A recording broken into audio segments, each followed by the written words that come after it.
आज के समय में हर कोई चाहता है कि वो अपना दिमाग पढ़ सके, कि उसके अंदर चल क्या रहा है, उसे समझने का प्रयत्न करें। लेकिन हम हर समय कंफ्यूज रहते हैं, इसलिए हम अपने अंदर के दिमाग को पढ़ नहीं सकते। हमें लगता है कि इसे केवल एस्ट्रोलॉजर्स ही समझ सकते हैं। क्या आपको पता है कि हम भी अपने दिमाग को पढ़ सकते हैं?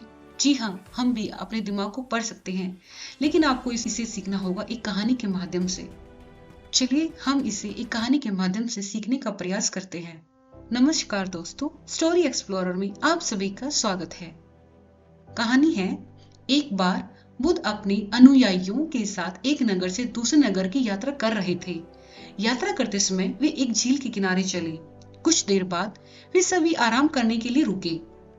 सब कुछ शांत होने के बाद उनके एक शिष्य ने उनसे पूछा, जब हमारे मन में परेशान करने वाले विचार आते हैं तो हम मन को कैसे शांत कर सकते हैं? बुद्ध पेड़ के नीचे बैठे थे और उनसे बोले, मुझे प्यास लग रही है, क्या आप मेरे लिए उस झील से कुछ पानी ला सकते हैं? शिष्य झील की ओर वापस चला गया और उसने देखा कि कुछ लोग कपड़े धो रहे थे, इसलिए साफ पानी लेने के लिए कुछ और दूर चला गया और पानी इकट्ठा करने के लिए वहीं बैठ गया। लेकिन जैसे ही वह पानी ले जा रहा था, तभी एक बैलगाड़ी गुजरी और पानी गंदा हो गया। शिष्य ने इंतजार किया, लेकिन वहां कुछ न कुछ चीजें चल रही थी और पानी अभी भी गंदा था।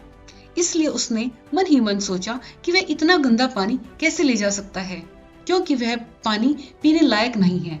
इसलिए उसने बिना पानी के वापस जाने का फैसला किया। शिष्य खाली हाथ वापस आया और बुद्ध को इसके बारे में बताया।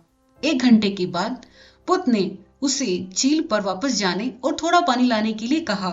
शिष्य झील पर गया और इस बार वह साफ पानी ढूंढने में सफल रहा। उसने बर्तन में पानी भरा और वापस बुद्ध के पास चला गया। शिष्य ने बुद्ध को पानी दिया और कहा, पिछली बार जब मैं गया था तो पानी में बहुत कीचड़ था, लेकिन अब झील की सतह पर पानी साफ है, कैसे?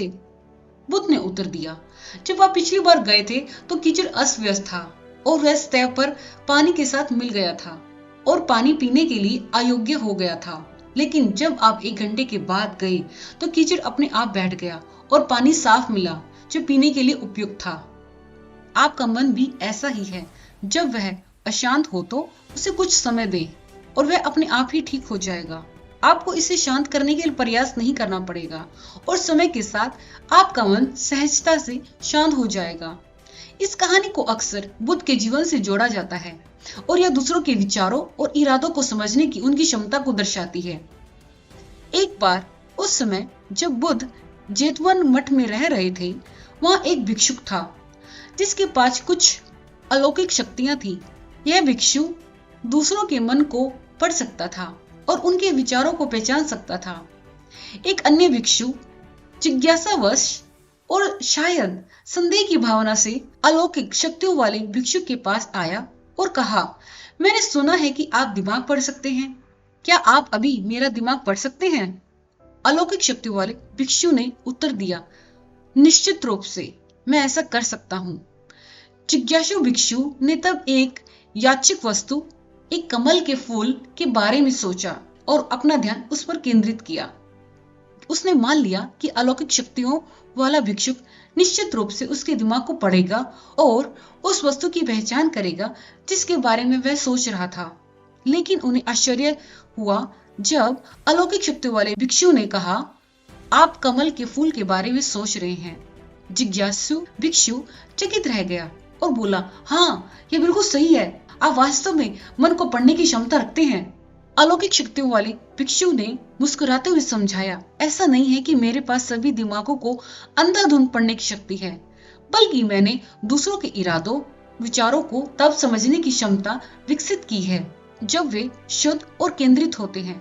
जब आपका दिमाग पूरी तरह से होता है कमल के फूल के विचार में डूबा हुआ। मैं इसे स्पष्ट रूप से देख सकता था। बौद्ध परंपरा की यह कहानी मानसिक शुद्धता और ध्यान के महत्व को रेखांकित करती है। इससे पता चलता है कि स्पष्ट और केंद्रित विचारों को उन्नत आध्यात्मिक क्षमताओं वाले लोग ही समझ सकते हैं। हालांकि इस कहानी को रूपक माना जा सकता है। यह बौद्ध धर्म के अभ्यास में सचेतनता, एकाग्रता और आंतरिक गुणों के विकास के मूल्यों को बताती है। आज हमने इस कहानी के माध्यम से सीखा कि हम अपने मन को कैसे एकाग्रचित्त करके अपने मन को पढ़ सकते हैं। इसे हर कोई कर सकता है, इवन आप भी। एक बार ट्राई करके देखिए। अगर आपको ये कहानी अच्छी लगी हो तो हमारे चैनल को सब्सक्राइब करें और इस वीडियो को अधिक से अधिक शेयर करें। मिलते हैं एक ऐसे ही प्रेरणादायक वीडियो के साथ। तब तक के लिए धन्यवाद।